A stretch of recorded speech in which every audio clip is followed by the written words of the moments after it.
Olá, querido professor! Olá, querido aluno! Estou aqui para falar um pouquinho sobre a cartilha Juara, História e Meio Ambiente. Este material está vinculado à dissertação de mestrado, o efeito do uso do solo sobre os padrões de temperatura de superfície e umidade do ar na cidade de Juara, uma proposta para o ensino. Foi elaborado por mim, professora Cindy Lauper Ferreira Silva, e pelo meu orientador, professor doutor Jean Reinildes Pinheiro. Embora Paulo Freire não tenha sido um educador ambiental, suas interpretações de educação nos levam a pensar em uma educação ambiental crítica, que seja interdisciplinar e que contribua para uma visão social da realidade, ampliando assim os horizontes da proposta da educação ambiental, para além de ser uma disciplina ou um programa vinculado ao ensino de ciências e áreas afins, para inseri-la num contexto mais amplo, uma educação ambiental que seja capaz de reinventar o mundo através da libertação. Libertação esta que consiste em um educador convidar os educandos a reconhecer e desvelar a realidade criticamente, isso através do diálogo. Esse material foi produzido a partir do levantamento histórico e revisão bibliográfica sobre o município de Juara. Também utilizamos algumas ferramentas de sensoriamento remoto para a construção de mapas e imagens com diferentes recortes temporais.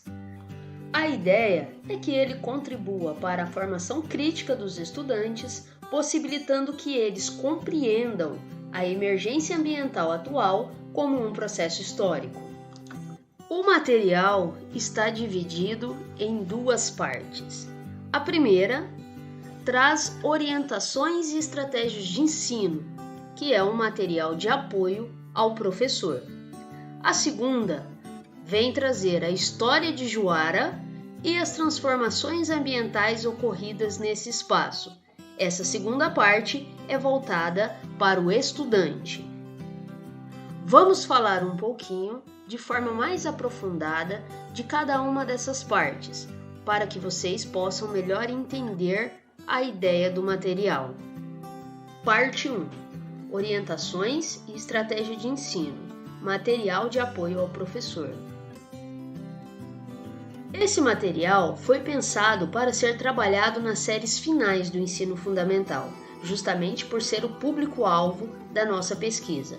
Mas a verdade é que ele é destinado a todos que desejam trabalhar a educação ambiental e o saber ambiental de forma contextualizada. Nesta primeira parte, você, professor, irá encontrar algumas habilidades que podem ser desenvolvidas com os alunos a partir desse material. Aqui também apresentamos algumas situações problemas para que você instigue seus alunos durante o uso desse material, bem como um roteiro de estudo para ser utilizado em sala de aula. Encontramos ainda nessa parte do trabalho a estratégia de ensino de Phillips 66. Essa estratégia consiste em trabalhar em pequenos grupos a partir de um grupo numeroso de pessoas. Tais grupos irão analisar e discutir propostas, ideias ou soluções, conforme solicitado pelo professor, regente da atividade. Aqui temos todo o roteiro de como utilizar essa estratégia e algumas de suas variáveis. A ideia é que o estudante, ao ter contato com esse material, seja instigado a resolver em grupo, através da colaboração, as situações problemas. Essa estratégia é considerada uma metodologia ativa. Neste material, o professor encontra ainda o pré-teste e o pós-teste, que pode ser utilizado como instrumento de avaliação da prática e de aprendizagem do estudante, além de algumas atividades deixadas ao longo do material do aluno. Parte 2. História de Juara e as transformações ambientais. Material voltado ao aluno. Nesta segunda parte, o estudante encontra informações importantes do processo histórico de ocupação do município de Juara, bem como alguns conceitos importantes para a compreensão das transformações ambientais ocorridas. Quando falamos das transformações ambientais ocorridas no espaço, temos como foco as mudanças ocorridas no clima, em especial nos índices de temperatura de superfície e umidade do ar.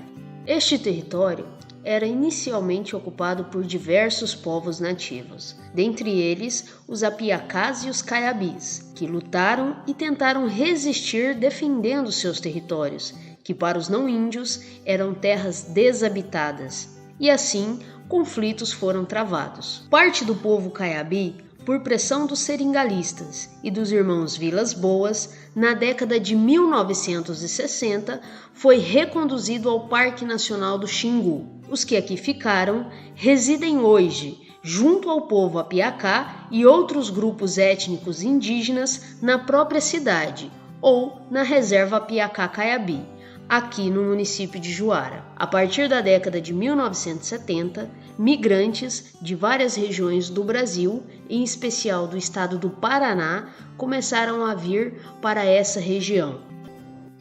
A história de Juara, eu conheço assim um pouco, né, da história de Juara.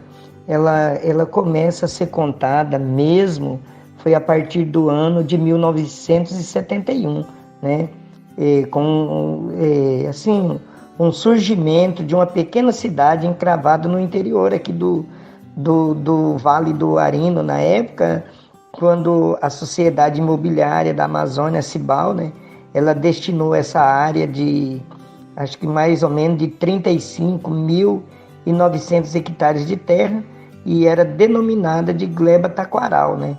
E foi colonizada, eu lembro muito bem, foi colonizada pelo senhor José Pedro Dia, o Zé Paraná, e minha família veio para cá, para essa região, porque meu falecido pai, na época, em 1972, ele veio e comprou uma área aqui na comunidade onde nós moramos, e a gente tinha uma pequena chácara em Umuarama, Paraná.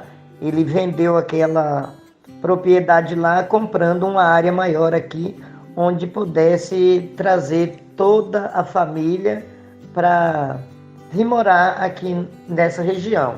Na época, quando viemos para cá, a finalidade era o plantio do café e também a lavoura branca, como arroz, feijão e outras plantações. Nós veio do Paraná aqui para o Mato Grosso em 86, e daí nós foi direto para Águas Claras. Águas Claras era tudo mato, sabe assim? Juara aqui também era bem pouca colonizada. Tinha essa praça, não tinha árvore plantada, e era todo mato. Só tinha as 20 famílias lá que era aberto e tinha umas famílias morando lá. E era assim, sabe? Tudo bem desertão. Muita diferença, sabe assim? Aquele tempo chovia mesmo, alagava, nascia água na beira da estrada, nascia mina, chovia bastante. Hoje acho que de 3 partes chove 1,5 mais ou menos, caiu pela metade a chuva. Notamos a grande diferença nos rios. Os rios foram assoreando esses córregos pequenos que tinha. Quando chegamos, se tira pelo córrego Água Boa, que faz divisa entre o município de Juara e Novo Horizonte. Era um córrego muito grande, e hoje, com assoreamento, com desmatamento, as plantações de lavoura, a água diminuiu muito. Mudou, né? A gente percebe que a mudança do clima local. Hoje chove menos, né? Aquele tempo chovia muito mais. Então hoje o período de seca aqui na região é muito grande, e aquele tempo tinha muito mais chuva do que hoje. E por fim, nas últimas páginas da cartilha, propomos um roteiro de entrevista, como uma sugestão de atividade que pode ser desenvolvida com os alunos após o estudo do material. A ideia é que essa entrevista leve os estudantes a terem contato com as transformações ambientais ocorridas no espaço a partir da história das pessoas que vivem ali, como mostrado nas entrevistas anteriores. No mais, obrigado!